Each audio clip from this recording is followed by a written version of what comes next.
us. The largest? It's big. Enough to wipe out half of the planet. But it's not going to. It's not going to. This is not a doomsday situation. No, it's not going to happen. But what did you draw in the prophecy? I draw a planet alignment sending Apophis, the snake, like, I actually draw like it's going to hit Earth, but not in 2029. When? I don't know. Like, I saw things like that happening when I turned like 70 or 70 something. Okay. So, and I saw a lot of people like moving to South America. Like a whole chaos happening in the north of the planet, and everyone moving to South America. So for those of you who just joined, because it's going to cross like 3 more times, very close to Earth. Yeah. And scientists don't know exactly if the third time that happens so close, it will actually hit us, which is in 2060 or something. But anything can happen when it's close by, because any rock can just hit and change the angle. Yeah, puts it out of the. So it's like even if the how do you say The way projections. Yeah. Even if the projection says no, it's not going to hit us, we have no idea what can happen. So something else can hit it. But so no one get in the way of this asteroid. No, just let it be. Let it be. Just let it be. But I describe that as like a virus in the system, and virus can be deadly or can be the source of evolution. So that's why I'm putting all the project, the Alchemy project, like our goal is to harvest the power of Apophis. So instead of being a deadly virus, it's something that actually improves the cells for our evolution. So, and cells meaning Earth in this case. Right, because we wouldn't be here without virus. Exactly. Virus. We exist because of virus. Yeah. We evolved because of virus. So, so that's why the idea is to alchemize the virus of Apophis. All right. Well, starting that path next year. Yep. Sorry, and of course, the signs call the asteroid Apophis because Apophis is the Egyptian god of destruction. So they call it like that because it's considered one of the possible destructions. Yeah. Nice. Nice way to begin the chat. Thank you everyone here and watching later for purchasing the Rememberer. We thought it would be a really beautiful way for people who might be newer to what you share, and also a reminder of where we began before we start this new journey next year. And because you've watched the Rememberer, we thought we would host this live Q&A, and you can ask any questions about the Rememberer, about this new path.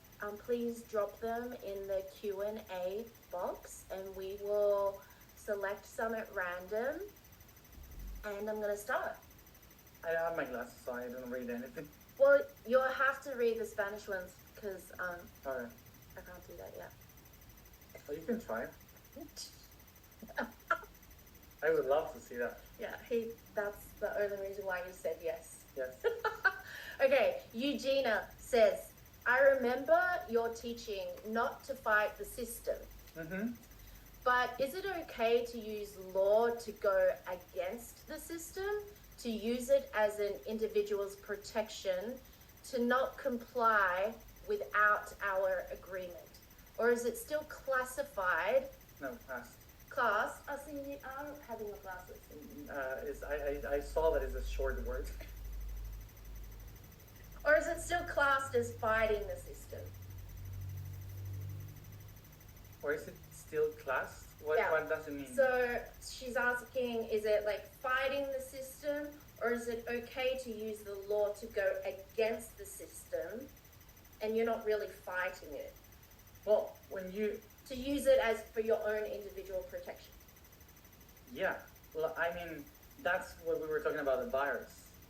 Uh, the any system, like even our family, is a system that has been designed to protect itself to survive. So when you try to transform yourself, what do?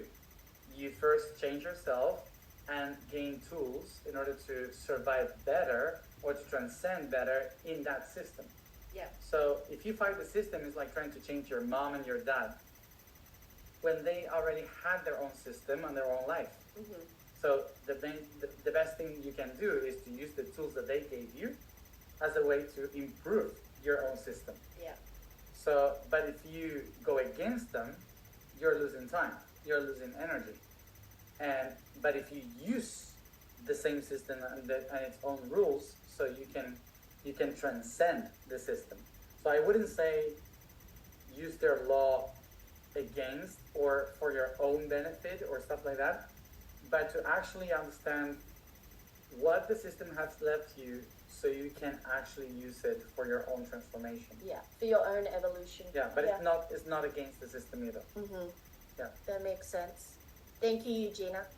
Dustin says, how do the four fundamentals, expression, experience, integration, and transcendence, work together in the process of remembering one's original purpose? And how can we recognize the moment when a cycle is ready to transcend instead of repeating itself? Okay, so the original purpose. To understand what, first let's try to understand this. Purpose. Purpose is something that you put ahead. Yeah? So, which means that the entire process is your purpose. Purpose is not something different from the process. It's literally the process. Yeah. Exactly. Okay. It's literally the process because we have a very mammal way of seeing purpose, which is, for example, there is a tree or a fruit ahead, and I have to walk towards there so I can have the water, the fruit, or the food, whatever. So we call the purpose that tree. But actually, for the universe, that tree doesn't exist. It's just a perception. So the only thing that makes the tree existing is my perception of everything that comes from me. So the origin is actually the purpose. The purpose is actually everything that emerges from the origin. So there you have expression. Expression is the purpose because you are letting what is inside to put outside, and that's purpose. Experimentation is to move around the purpose. Integration is to go back to the idea of the purpose, and transcendence is to again take another concept of the purpose and expand it. So, as you see, the purpose there was nothing concrete. It was the purpose itself. Okay, so so that's one of the main things that we have to kind of shift in our when we go to other dimensional ways of seeing what purpose is. Yeah. That is nothing physical or nothing that someone told us you have to do this. Okay, it's actually the process itself. And the second part of that question was, so how do you know when a cycle is actually ready to transcend instead of repetition? Well, something is ready to transcend when everything feels like it's ending and you realize it's ending. Let's see how can I put it?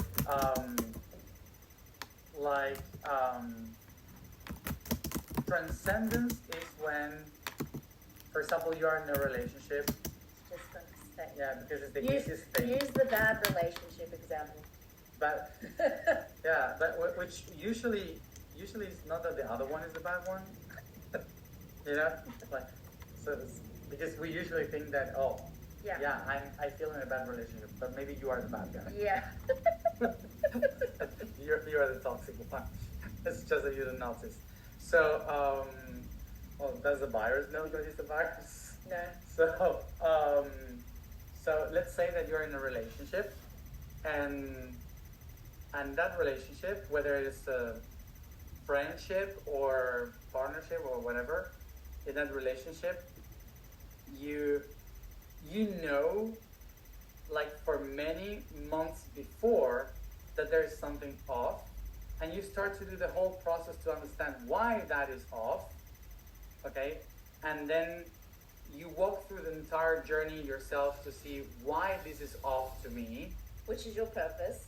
Yeah, exactly. So you start to like kind of wondering, oh, maybe it's because I don't feel this relationship anymore. Maybe I have to change it. So you start to do the whole process, and by the moment you end the relationship, you already know the whole reason why. Yeah. You already walked the entire journey of why. So it's been many months to acknowledging why it has to end. So that's transcendence, because you already did the process. When you can repeat it, when you end the relationship not knowing why, when you have no clue why the thing ended, when you were just emotional about it, so it's like I can't stand this anymore and blah, and you cut the relationship or whatever. So that's when actually it's not transcendent. You are gonna repeat it. Yeah. Okay. So the repetition system is when you have no clue what did you end it, why did that happen, and you didn't go through the entire process of expression, experimentation, integration, and then transcendence. Yeah. Thank you, Dustin. I am going to ask Dustin's second question. Mm-hmm. It's a little more complex, and you might need to actually explain part of this first for some people who might not know yet. But Dustin asks, how do we begin to bridge a solar punk ontocracy, a civilization? What is a solar? Solar punk is like kind of like in Mad Max, where the new society hasn't quite begun yet. Okay. A civilization guided by the ontology of being into real accessibility for all beings. And in your vision, when does ontos, the universal architecture of consciousness, become an accessible collective reality? So there's a few questions there. I think first explain to those who might not know what the vision for ontocracy is, and then the second bit is how do we begin to bridge that before the fully fledged? Yeah. Okay. So ontocracy, I call ontocracy, it's a Greek word that means the power of the self, the power of the being. So ontos, which is being, self, and kratos, which is power. So of course democracy comes from that also, but comes from the word demos, that means a group, yeah, population. So democracy is the power of the many, the power of a group. Okay, so so it's another way of saying communism, let's say. So yeah. But So ontocracy is literally the opposite to it. So ontocracy is you have to acknowledge who you are, gain your inner power, and to design your reality from that inner power. So it's completely different because, for example, like republic, democracy, autarky. So they're all powers that usually are given the power to someone else. So when we talk about ontocracy, it's very difficult to apply to a social system unless the people knows themselves very much. And you cannot make a course of a weekend and say, I know myself now. It's a whole life process. So ontocracy is a social system based in the inner growth of an individual that doesn't go to school, but takes life as a school. And it's a constant process of reprogramming myself to understand what is better for me in every case, in every instant of my life. So it's a system based in the questioning, it's a system based in a constant process of education, that you're not being prepared to be a citizen, you are constantly being prepared to be yourself. So that's why we cannot say, okay, this is going to be a perfect society. This is the system of autocracy, and here you are. Now you can apply it to economy, to education, or whatever. It's not like that. It's not like democracy or republic that gives you a specific ways of interaction. In autocracy, you have to find your own way of interaction. It's like saying, for example, a forest works because every plant and every animal and every insect knows themselves so much that that's how they can interact with different organisms. Mm-hmm. In democracy and republic, usually what we try to do is to say, okay, this tree is the better one, so every tree will vote for that tree. And suddenly, imagine that the fern and the moss are gonna vote for the grass. Mm-hmm. Okay, because grass is very popular, it's very expansive, and has the best way to create chlorophyll and whatever. So if they vote for the best system of grass, so fern and moss will die because it basically eats and kills and destroys all the rest of the flora that will help the fern to exist. So what actually helps in a forest is that everyone shares by symbiosis the power of themselves. So every plant is helping the other plant by being themselves. Today we don't have that as a social system. We have that as humanity because humans usually do that when they create a project and so on. But because we still have this not knowing who we are, we're constantly trying to whether help others out of nothing or compete with others out of nothing. So we are still in the survival thing and not in the being. So that's what democracy is. So I believe that the transcendence way to autocracy is actually not to apply this into politics, but to make our huge effort to create educational environments where kids under 7 years old learn how to play with themselves, learn how to play with their own being, and learn how to express each aspect of their own self. So when they are 8 years old, they can say to everybody, I know who I am. So this is the best step to start creating autocracy. The right stories, the right inspiration, the right games. So we build individuals that knows themselves, and they don't expect for anybody to tell them who they are. And today we have the, how do you say this, no utopia, dystopia. So we have this dystopia from that utopia. Utopia is like, oh, I would love for this to be the ideal. Yeah. So let's all create this idea of autocracy. And then we have the dystopia, which is everyone can be wherever they want, and if they tell you the opposite, so they are the enemy. Mm-hmm. So this is what is happening today, which is dystopia. So they're telling kids, you can be a woman, you can be a man, and this is very tough to talk about. But when you do that, you're creating dystopia. You're creating an option for the kid to say, you have to be that, or that, or that. So you're creating another kind of dystopia. In autocracy, it's like, who are you? What do you think you are? Why do you think you are this? Yeah. Maybe you can build yourself in a different way. What would that be? So it's always about discovering yourself and not defining yourself. Yeah.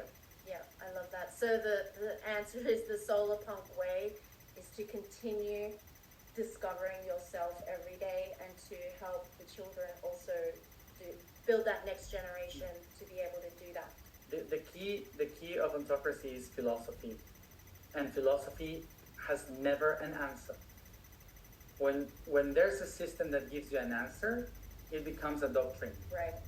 So autocracy is not a doctrine because it becomes someone telling you what is the best for you. Right. So in that moment, It's not it anymore. it's not ontocracy anymore. Yeah. Okay. Yeah. Thank you. Cool. Aileen. Thank you, Matias. Truly grateful. How can we get out of the abstract and very mental notion of an element from the periodic table and really connect, understand, work with it? Okay, this is good because this is going into next year's Cool. Yeah. journey. Let's start with How that. can you? How can we get out of the abstract and more mental notion of what the elements are in the periodic table and really start to understand, connect, work with it? I guess for me, which my springboard, what you might say, is the work that we did this year around salt. Yeah. So Aileen's trying to understand, like you see sodium on the periodic table and it's like, okay, Sodium. yeah. Yeah. But then the work that we did with salt this year, I really connected with it and understood it in a different way. So maybe talk people through that process. Yeah. So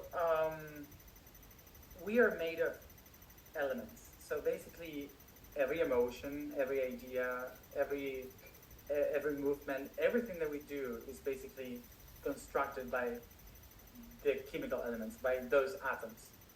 So this means that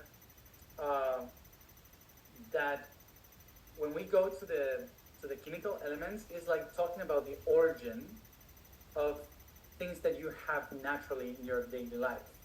Like, for instance, when we were talking about sodium, you eat salt every day. So the question is, are you eating it properly? How do you enjoy it? How do you relate to it? What is the geometry of sodium? What is the emotion that generates when you consume it? I don't know. Like, there are so many things related to the chemical element that is in your daily life, on how can you interact with it, that when you research, the first thing is to research, and that's the mind aspect. Like, what is this chemical element? I didn't know we had that. I didn't know we need that to live. Or I didn't know that this is what makes a light bulb. I don't know. So what actually helps us to go through every element is to understand the reality we live in. Like, what things are made of. It's not just, oh, this is made of wood. No, this is carbon. So, and I have carbon too. It's just organized in a different way. So it's like going back to the origin of everything. Discovering the essence of things. Yeah. Like when we say we are spiritual beings. Yeah, but what is to be spiritual? Well, it's basically that we all share the same links, the same electricity. So what is that electricity? Well, it is the exchange of electrons from one atom to the other, and that generates conductivity, and that's how we feel. So when we go to the essence of this, it doesn't kill spirituality or emotion. It gives you the essence and the origin of where does it come from. So it's like going to the source of everything. So what the whole journey of discovering each one of the chemical elements is not about mind. It's about connecting you with the origin, with the essence of the daily life. Like every meal that you take has so much power and so much energy and so much spirituality, but we don't usually think about it because we believe that the source of all that emotion is from the outside, when actually it's coming, like, or from a spiritual realm or whatever, when actually it's coming from very within ourselves. So yeah, I think that's very empowering because you have it. You have the technology inside. Yeah. Yeah. And I guess that's what the path starting next year is going to lead people through is that, to feel that connection with each of the elements. Yeah, of course. Yeah. And that leads to very nicely into Sibel's question. It says, "Hi, Matias and companion. I'm the companion. Your companion. I'm Mel. You obviously haven't watched I Wonder yet, so go Sibel, please go to YouTube and watch our podcast on the Jasoi YouTube channel called I Wonder. So Sibel says, how can we be part of Alchemia? And will you be giving instructions from time to time? How does everyone actually know what to do with it, when and where? So this is more just a logistical question. Like, how's it going to all unfold? In a few weeks, we're going to be releasing the schedule on how it's going to be, what's going to happen every day, how you're going to, how you're going to be able to actually engage with everything daily. So all information is going to be published in a few, I don't know, if 2 weeks or 1 week. I have no idea. So I don't want to say exactly dates because they're going to kill me. Soon. But soon you're going to have information on everything on how it's going to be. Now, what is going to happen? So I know that every 13 days, since it starts in January 11th, every 13 days, I'm going to do something. I'm going to guide you in a process. But the clue of all of this, and I'm following what Hermes told me, is that the entire process is to alchemize confusion. So in order to alchemize confusion, I should not know what is going to happen. Yeah. So I should just allow myself to be confused, to access the points of what we're going to be activating together. So I cannot tell you when I'm going to show up.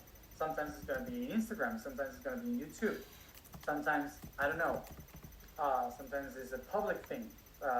So it's going to be, I don't know, it's going to be a key in all of this. So I cannot tell you exactly what is going to happen. For sure, in a few days or weeks, it's going to be published like a structure that you're going to be following, even if I disappear, because sometimes I'm going to disappear, sometimes I'm going to be every day. So besides my appearance or besides my explanations or activities or whatever I'm going to do, you are going to have a daily step-by-step calendar on tiny little things that will help to calibrate ourselves for the moment I appear.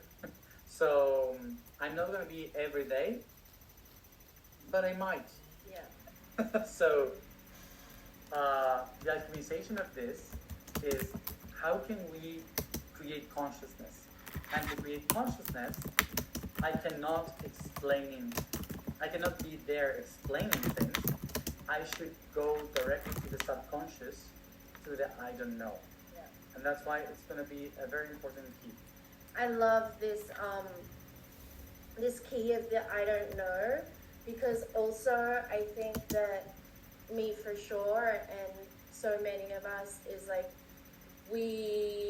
if we're part of something, we want to make sure that we don't miss anything. So there's like this element of the surrender that the information will land for whoever it needs to land for at the right time. Yep. That's how it's going to be. Yeah.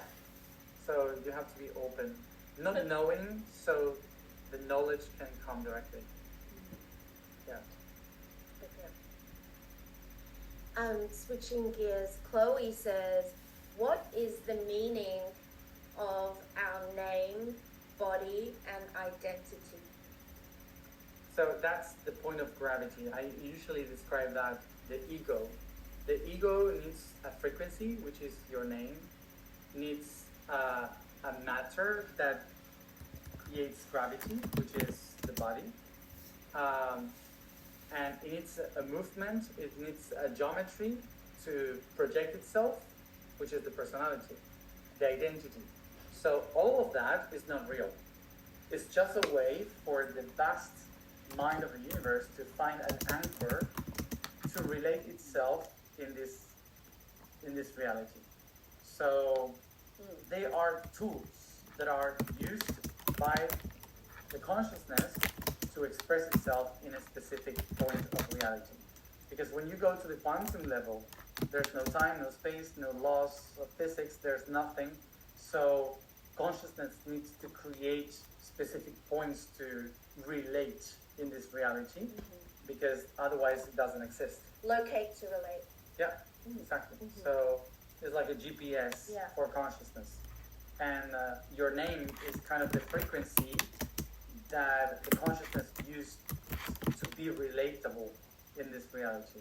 And personality also a way to interact with environment. So it's very useful. Way to interact or not interact. Or not interact, depending on which one you are. But it's a very useful tool for consciousness. So, of course, if you are in the path of trying to get rid of all of that, that's another direction. But for the people that is living in this life and needs to accomplish goals and purpose and do projects and stuff like that, it's very useful. So, yeah. Thank you. Olga says, is the Jusoi 2020-2021 initiation path compatible with the Alchemia path? Oh, yeah. And can we do both? Yes. Yes, totally, because one is taking you to a journey of understanding every aspect of the I am, and the other one is taking those aspects to alchemize them.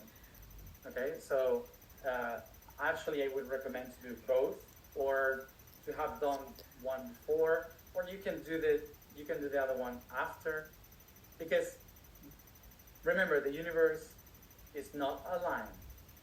So doesn't have to be chronological. Yeah. Okay. Rita says, lovely to see you again. You helped me immensely indirectly when we met in Rome.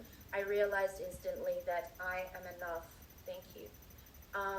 Originally, I'm from Slovakia. We say the heart of Europe. I love that in your journey, Switzerland is the heart. So I wonder what the role of Slovakia is in the journey. And also, Mongolia has come into my awareness, seemingly whispering codes to the draft cracks in Earth. Which place? Mongolia. Oh, yeah. Any guidance gratefully received. So Mongolia, Slovakia. Slovakia, in the body of Europe, I related to the ovaries. So the production of life. Yeah. Actually, there are many stories that I have been following that says that one important aspect of the golden egg that we are trying to repair is in the mountains between Slovakia and Poland. Yeah, never been there, but I know I have to go for that clue. So, but I haven't received yet the call to go, so that's why I haven't gone. But it's part of the story, yeah, because of the womb, not the womb, the ovaries, yeah, of Europe. Mongolia is the center of arrival of. I don't know exactly the name, but here we call them the Muans. So it's the first bridge, the rainbow bridge, that was downloaded on the planet to bring information of the stars on Earth. So Mongolia is a very important place as a portal. Like from what I know, all the civilizations that we call Mu in the Pacific Ocean and Lemuria in the Indian Ocean, they all came through the portal of Mongolia. Thank you, Rita.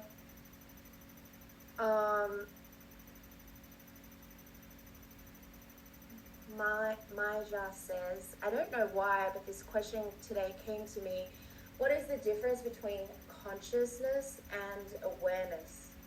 And the feeling was, I need to ask this today. I'm not sure if this was related to today. There is no topic today, so don't worry. No topic. What's the difference between consciousness and awareness? Well,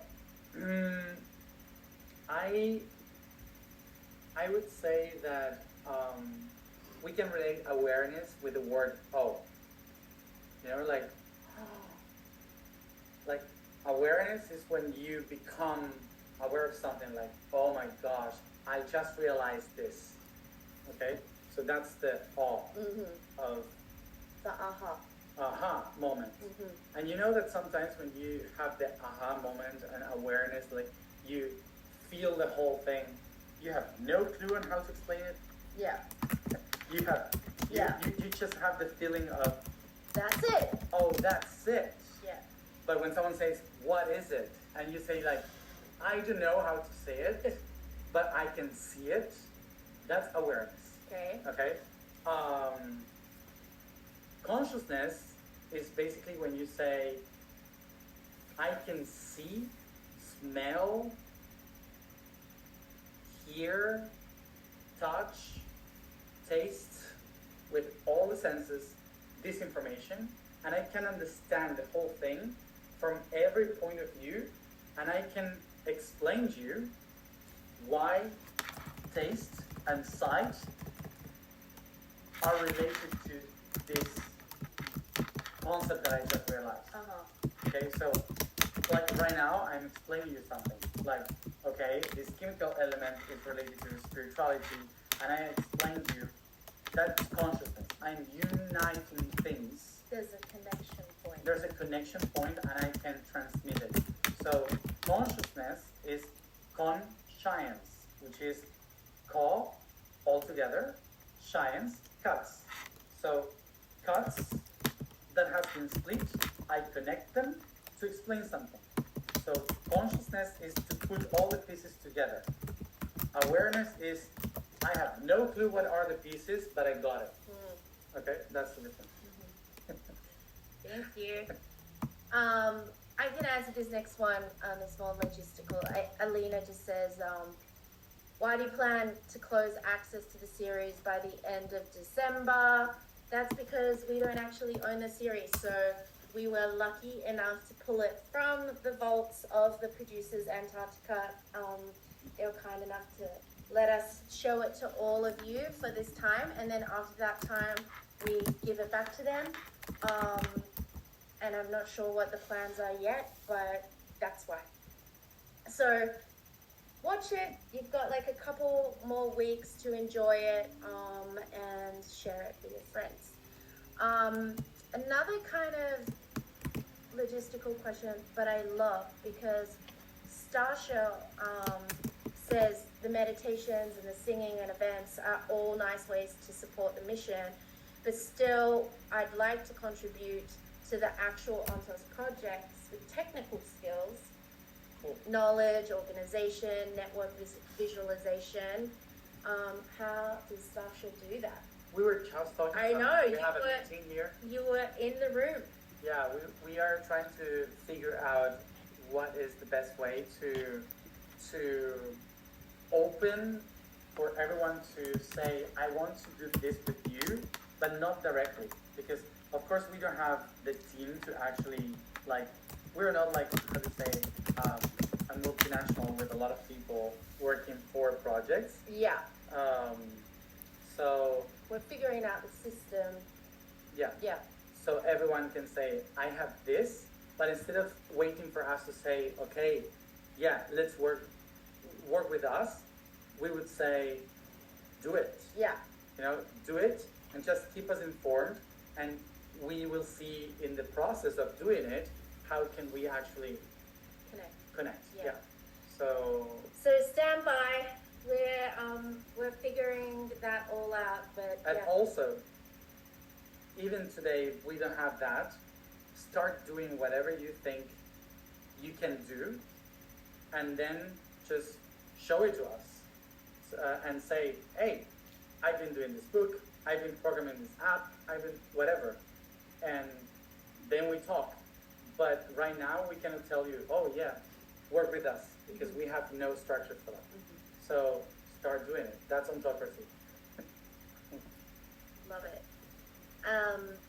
Unam says, in the early episodes of The Rememberer, when you spoke about the blue ones, your emotion behind that memory was unmistakable. Later in the series, when you shared the drawings from your childhood, it was clear that the depth of the remembrance was present long before you even had the words for it. With the benefit of maturity, don't know how much he's matured, but hey. It's all in the documents. With the benefit of your maturity and integration, what guidance would you offer to those who are beginning to remember intensely and what Unam jokingly calls the occupational hazard of remembering? How does one assimilate overwhelming data without destabilizing your mind or your life? It's a very good question. I mean, talk me through that when you were younger. What would you say to your younger self if you were remembering that level of information? In some ways, I think it's almost easier to share it when you're a child because you don't have the filters of, you don't have all of the filters that we have as adults, maybe. Mm-hmm. But what would you say to an adult who is starting to remember all of these things very intensely? I would say, and even to myself when I was a kid, remember that from the point of view of the universe, all of this is just your imagination. And by saying just your imagination, I'm saying totally the opposite to what an adult would say to a kid. It's just your imagination. Doesn't mean that it's not real. Yeah. It's just your imagination. So keep imagining as deeper as possible, because all the traumas and all the things that you might receive, with your imagination, you can heal it too. So you can, through that remembering of going deeper, you can stabilize. Exactly. Because that's the question. Because it's mind.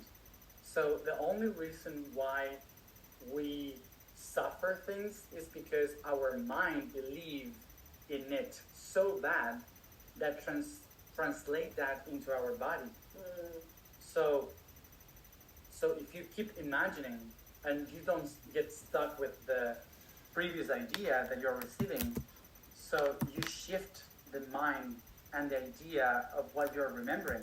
And I had a lot of people saying, how do I know if it's true or not, what I'm remembering? And it's like, I don't care, because it's your mind. So if your mind is remembering that, it's because it might be useful for something. It's not useful when you are trying to figure out constantly if it's true or not. Right. The questioning. Yeah, because you're kind of trying to prove to someone else that no, but what I'm saying is true. Yeah. And it's like, they don't actually care. Yeah. Even if it's true, some people won't believe it. So why losing time and suffering into that? And it doesn't mean that you should believe whatever. It means that because it's your mind, you shouldn't take it seriously. You should take it as a memory. You should take it as part of your imagination. So we are talking about, you can transform your life with your mind, with your ideas, with your thoughts. So this is the same. Yeah. Okay, so I would say instead of getting stuck with why did I remember this, imagine the other part that you cannot remember. Complete the gap with your imagination in a very positive way. That's so cool. So what I have done in my life is I've filled up the gaps with imagination until I discover the reality of it. And it's amazing because by having those gaps, I was like trapped in an emotion. But when I created the links with my imagination to possible solutions for that story, like if you it have covered so much more. Yeah, exactly. Like ending stories in a different way. Yeah. Like different endings for your own movie, let's say. So you're creating possibilities. But if you get stuck with a problem that you're feeling or remembering, so you are just stuck in the emotion. And I think this answers the second part of the question is, do you think creative expression such as drawings is a useful tool? And what? Drawing? Yeah, like is a useful tool for grounding and working with these memories. Yeah. Well, all of it. I've been putting things in drawings all the time, and sometimes it doesn't make any sense. Yeah. But it's helping you go deeper into the imagination. Yeah, of course. Yeah. It helps to look. This book was the one that I took in Harwickham when I was traveling, and I was like writing and making stories and stuff, painting in the middle. So that dragon. Dragon. So writing, imagination, bringing that into paper helps too. Leave that out. I want to read it later. It's Spanish. Okay. Well, it's good for my Spanish. It smells. Okay.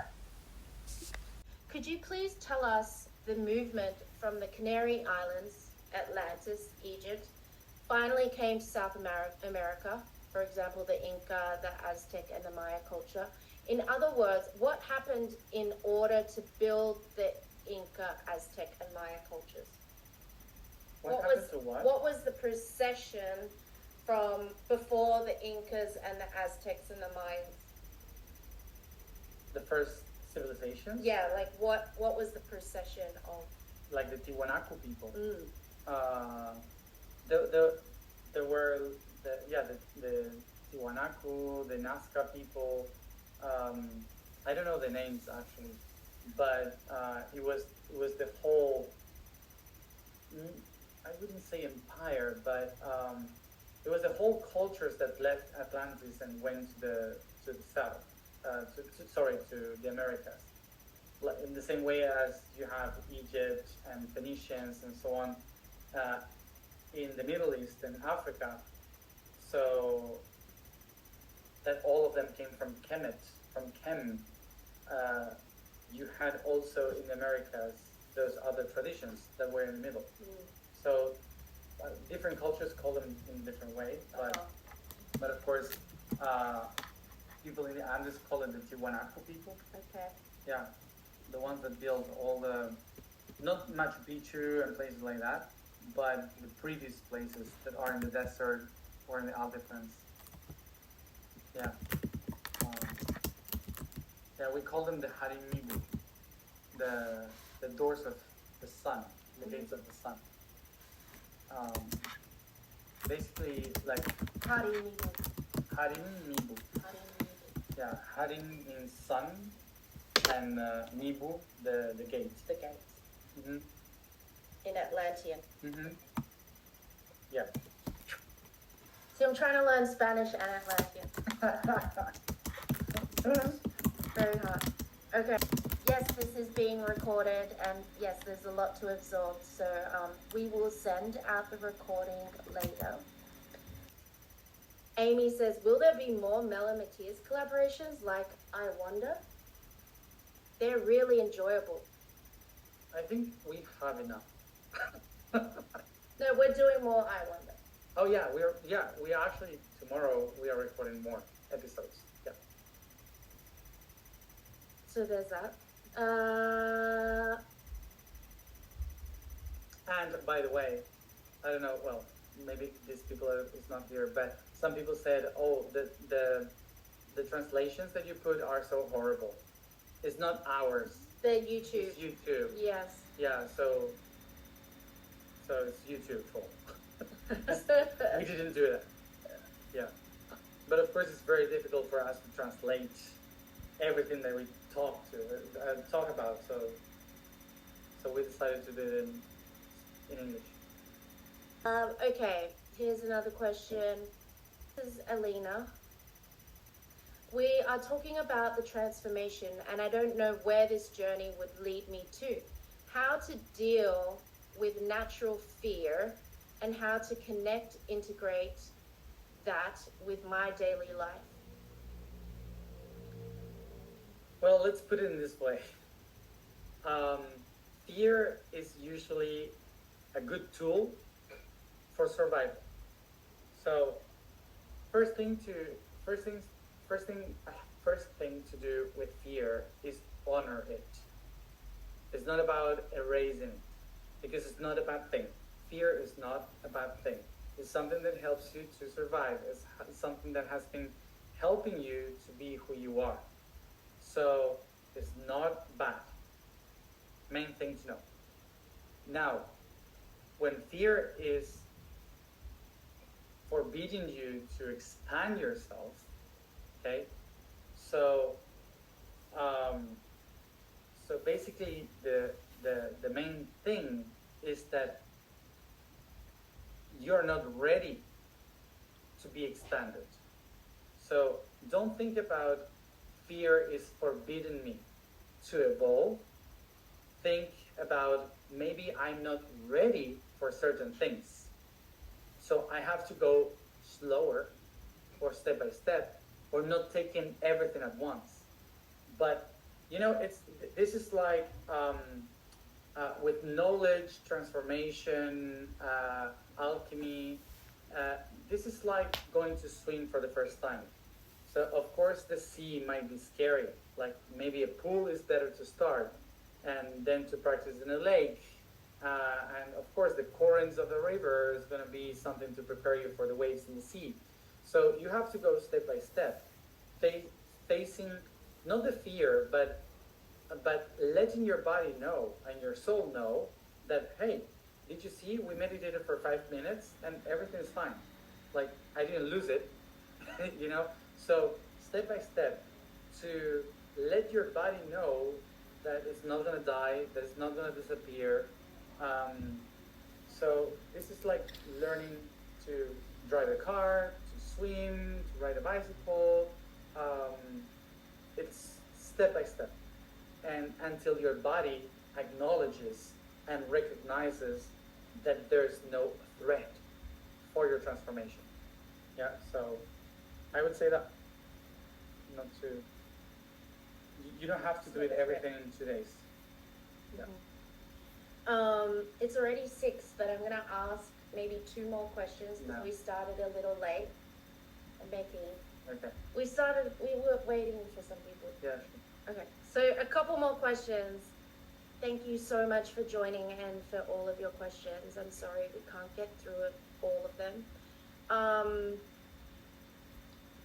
Tatiana says, I'm interested, do you know what the function of the Bosnian Sun Pyramid in current time is?